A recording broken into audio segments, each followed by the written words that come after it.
Salut, je vais vous montrer comment je range mon extracteur. Sur ce seau qui est glisseur bas, je vais utiliser un 42 ou un 44. Comme vous le savez, si vous utilisez un extracteur plus gros comme un 46 ou un 48, vous allez déjà avoir du mal à le ranger dans la pochette. Et en plus de ça, vu qu'il nécessite un plus gros volume d'air, quand vous allez le jeter, il va mettre plus de temps à se gonfler. Et au final, vous allez sûrement être ouvert plus bas que si vous avez utilisé un 42 ou un 44. Alors comme d'habitude, j'ai posé mon parachute sur mon stash bag pour ne pas le salir.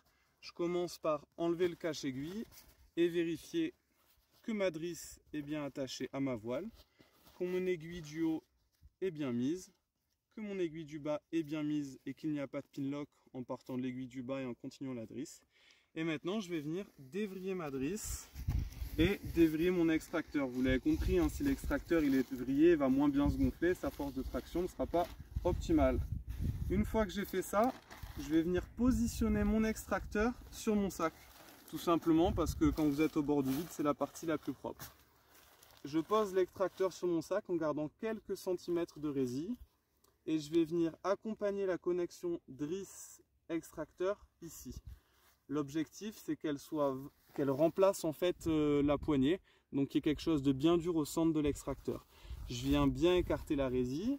Et là, je vais venir lover ma drisse d'extraction. Donc ça, c'est un petit mouvement à prendre. Je love ma drisse d'extraction. Hop. Je vais laisser quelques centimètres de rab. Et maintenant, je viens prendre ma résille et je viens la mettre par-dessus ma drisse d'extraction. L'objectif, c'est de vraiment l'emprisonner.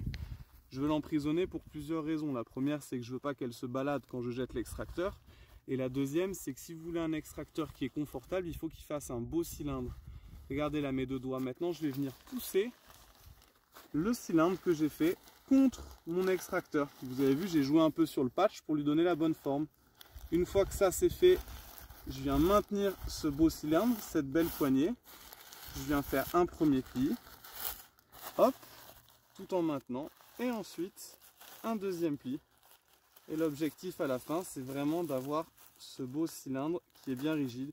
Une fois que c'est fait, je viens pivoter mon harnais sur le côté. Et là, je vais vous montrer une petite technique. Avec mon petit doigt, je viens tirer sur la pochette. Cette partie-là de l'extracteur, il n'y a pas de résille dedans, donc je peux la plier. Et je vais venir ranger mon extracteur dans la pochette. Comme ça. Maintenant, avec mes doigts, j'accompagne l'extracteur. Une fois que j'ai fait ça, je viens donner une forme bien cylindrique à l'extracteur. J'ai mon rab de drisse que je viens rentrer sous le harnais. Alors si la drisse est trop longue, il ne faut surtout pas chercher à trop l'enfoncer sous le harnais. Parce qu'en fait, il n'y a pas d'élasticité ici, elle risque de sortir toute seule.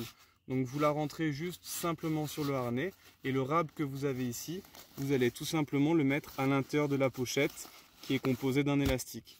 Si vraiment le rab il est trop important, il faut tout simplement replier l'extracteur. Pour ce qui est du seau, je vous rappelle que je suis sur un seau rangé, donc glisseur bas. Il va falloir faire au minimum 1 seconde de chute pour que l'extracteur puisse gonfler à une vitesse correcte. Vu que je suis glisseur bas, j'ai ouvert mon cache-aiguille, tout simplement, j'ai pas de vent relatif, donc il n'y a aucune raison de vouloir protéger les aiguilles du vent. Et si vous sautez pas souvent ou si c'est la première fois, je vous invite à répéter quelques gestes un peu élémentaires. Évidemment, si je trouve pas mon extracteur, je mets la main sur ma fesse, je remonte et je trouve l'extracteur. Pour ce qui est du son, n'hésite pas à décomposer. Je saute, je tombe, je mets la main sur l'extracteur et je jette franchement à 90 degrés le plus loin de mon corps. Quand vous jetez l'extracteur, ce qui m'importe, c'est que vous désaxiez pas les épaules. Il faut que les épaules soient dans l'axe pour que vous ayez une belle ouverture. J'espère que cette vidéo vous sera utile.